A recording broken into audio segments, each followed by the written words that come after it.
Good morning, I'm Craig DeGrelli. It's Thursday, January 23rd, 2025, and these are your unbiased updates. Send in the Marines. Just a few days in, the Trump administration is beefing up security at the U.S. southern border. The number of military members headed there by next week and what their role will be. And the California wildfires are raging yet again, where the newest one broke out around midday Wednesday, and why one fire official is calling it a completely different beast. From the Straight Arrow News Studio, bringing the stories that matter to you from across the United States and around the world, these are today's Unbiased Updates.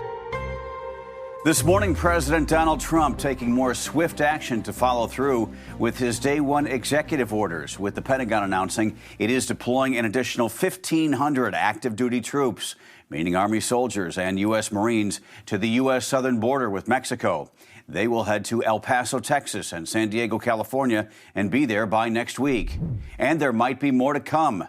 In a statement, Acting Defense Secretary Robert Salesses remarked that this is just the beginning. The troops will fly helicopters to assist Border Patrol agents and help in the construction of barriers. However, as of now, there is no plan for the troops to engage in law enforcement. One Marine official is quoted as saying, though, if the cartels shoot at us, we will not stand by. The Pentagon said it will also provide military aircraft for the Department of Homeland Security deportation flights of more than 5,000 detained migrants. Defense officials also say the department is prepared to send even more troops if told to, including up to 2,000 additional U.S. Marines. The active duty troops will join the roughly 2,500 National Guard and Reserve members already at the southern border. This is a 60% increase as the Trump administration gets started. The 119th Congress has passed its first bill of the new session, and President Trump is expected to sign it into law. Straight Arrow News reporter Lauren Taylor breaks down what the Laken-Riley Act stipulates and how it came about as a result of a high-profile case involving a murder and an undocumented migrant. The Laken-Riley Act passed Congress with bipartisan support. This bill, named after a Georgia nursing student who was murdered by an undocumented migrant in February 2024, will require undocumented immigrants arrested for certain nonviolent offenses like burglary, theft, larceny, or shoplifting to be detained in jail until trial. The bill also allows state attorneys general to sue the federal government if residents are harmed by immigration policies. The House passed the act earlier this month by a vote of 263 to 156, with 46 Democratic representatives voting in favor. The Senate passed the bill with amendments Monday, with 12 Democratic senators crossing the political aisle to support the measure. The House then passed the revised version Wednesday.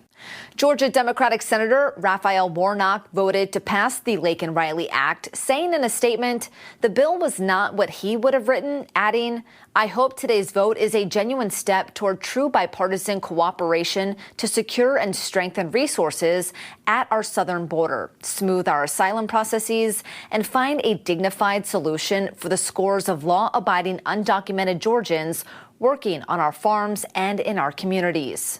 Senate Minority Leader Chuck Schumer did not cast a vote in favor of the bill. He released remarks last week on the matter, saying in part, "We Democrats want to see our broken immigration system fixed. We worked with Republicans last year on the strongest immigration bill in a decade. While I do not support this particular bill, I stand ready to work with both sides to pass smart, effective, and common sense legislation to secure our borders and reform our immigration system." Laken-Riley was a 22-year-old nursing student attending Augusta University in Georgia last February when she went out for a jog and was murdered by Jose Ibarra, a Venezuelan migrant believed to have ties to the notorious prison gang Tren de Aragua.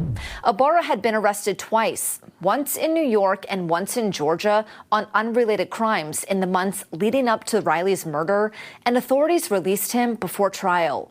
In December 2023, a warrant was issued for Ibarra's arrest after he missed a court date for a shoplifting case in Georgia. House Republicans passed the Laken-Riley Act last year. However, the Democratic-controlled Senate did not bring the bill to the floor for a vote. That was our Lauren Taylor reporting. President Trump has already taken other actions concerning illegal immigration, signing multiple executive orders in the hours after taking office Monday, including one ending birthright citizenship.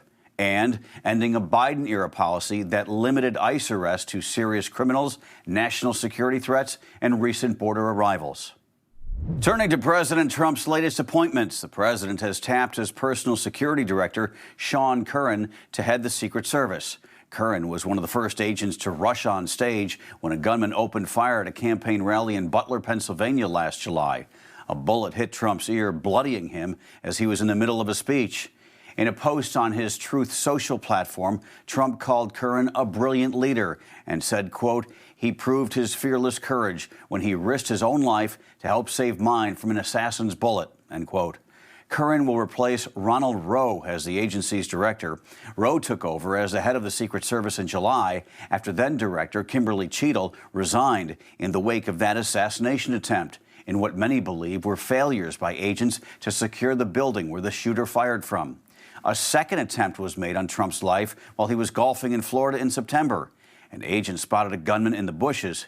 He then took off, but was later captured by local sheriff's deputies. A new threat on the West Coast. Another massive wildfire is now burning north of the Los Angeles area and leading to evacuations. The Hughes fire broke out yesterday and quickly grew to more than 10,000 acres. It is only about 14% contained this morning. Authorities say it, quote, blew up overnight and is likely to grow as more Santa Ana winds sweep across Southern California. More than 50,000 people are now under evacuation orders and warnings. This comes as the area is still dealing with the Palisades and Eaton fires, which combined have scorched more than 40,000 acres. 28 people have died in the infernos in Southern California since early January. Both fires have been charring land and burning through homes and buildings. Firefighters now have the Palisades fire 70% contained and the Eaton fire 95% contained. The investigation continues today into a deadly shooting at a high school in Nashville, Tennessee. Police say a 17-year-old gunman opened fire just after 11 a.m. Central Time Wednesday in the school cafeteria. A bullet struck and killed a 16-year-old girl before the teen gunman turned the gun on himself. Another 17-year-old boy was also grazed in the shooting and treated at a local hospital. Nashville TV station WTVF is reporting this morning that investigators are now looking into the shooter's postings on social media about how much he disliked school, calling it a daycare, and that he was ashamed to be black.